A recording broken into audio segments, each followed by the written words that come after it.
This is Swiftlet, a Taylor Swift podcast with a literary twist. Today's episode is another installment of Dear Readers. Today's book is Taylor Swift by the Book, The Literature Behind the Lyrics from Fairy Tales to Tortured Poets by Rachel Feder and Tiffany Tatreau. As always, I am your host, Peyton Edwards. Book Overview. Taylor Swift by the Book, The Literature Behind the Lyrics from Fairy Tales to Tortured Poets by Rachel Feder and Tiffany Tatreau was published on November 26, 2024. The book is 255 pages long, featuring an introduction at the start and a glossary and index at the end. Author backgrounds. Rachel Feder is an associate professor of English and the literary arts at the University of Denver and has published a few books that focus on Gothic 19th century British literature. Her prose and poetical works have been published widely. Tiffany Tatreau is an actor, educator, singer, and writer. She holds a Bachelor of Fine Arts in Musical Theater from Roosevelt University. Overall thoughts. Overall, I really enjoyed this book. It was a mix of two of my favorite things, Taylor and literature. If you don't know, I have a bachelor's in creative writing and literature and a minor in sociology, so this was right up my alley. A lot of the pieces and people referenced in this book I had encountered in my studies at some point, so I found the discussion very interesting.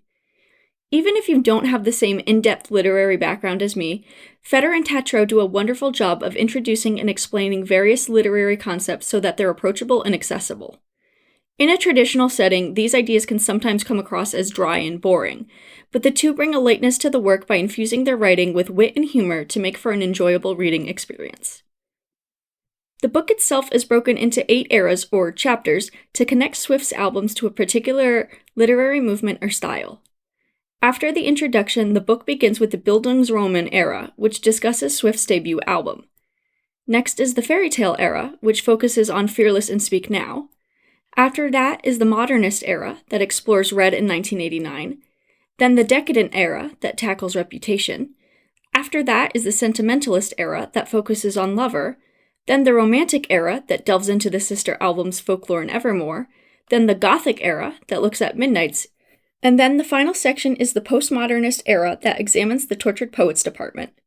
There's also an afterword in the glossary and index for readers to refer to whenever they wish.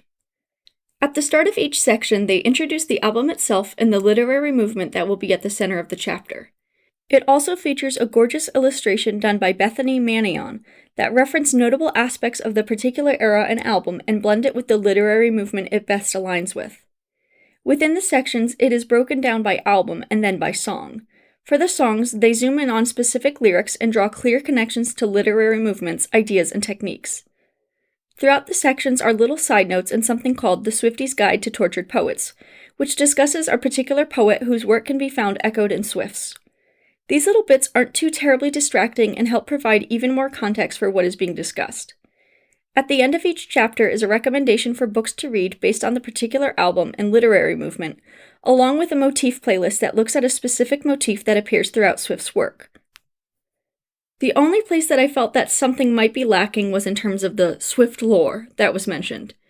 Though I do understand why they chose to do a strictly literary reading of Swift's work and possibly recognizing that most fans could supplement that information themselves, having some of the knowledge from Swift's life could have helped with the reading of the lyrics.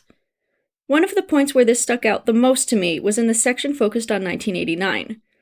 While Feder and Tatreau attribute the recurring car motif throughout the album to being a reference to The Great Gatsby, and while that is possible, it's more so rooted in Swift's personal life to me and laying the groundwork for the snowmobile crash that she details on Out of the Woods by providing various examples about how her romantic partner is not the best driver. This reappearance of motor vehicle accidents is Swift's way of tying songs together and creating a running motif throughout the work to tell a particular story. Another area where pulling from Swift directly would have benefited their discussion was with their analysis of Anti-Hero, since Swift once talked about feeling not like a human as an introduction to the track, and that quote helps strengthen the connection to the Gothic movement in literature. I wish that either at the end of each section or at the end of the book, the two included a list of 13 of their favorite metaphors, similes, images, or figurative language in Swift's lyrics, since those are some of the most accessible forms of more poetical writing, and it would have been interesting to see what their picks were. I also think it would have been neat if they discussed the types of rhyme schemes that Swift employs throughout her work, but I feel like that's more of me being in the weeds on this sort of stuff. I thoroughly enjoyed this book since it mixed two of my main interests in areas that I am fairly knowledgeable about. I think Fetter and Tatreau did an excellent job of bringing these terms and ideas that can be a bit tricky and overwhelming if you've never previously encountered them, down to a relatable level and drawing clear connections to Swift's work. I think that the best way to read Swift's work is a mix of literary and personal, since it creates the fullest picture possible. Excluding one will inevitably exclude something. Though this focused solely on Swift and the literary connections and ideas, it did a fantastic job of it and brought new ideas that fans may not have initially considered when first listening to the music. Thank you for listening to this episode of Swiftlet. This episode was written and edited by me, Peyton Edwards. I hope you enjoyed listening, and if you did, please rate, review, and share this podcast. All of that good stuff.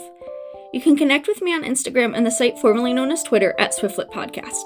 I'll see you in a few weeks for an episode reacting to The Life of a Showgirl.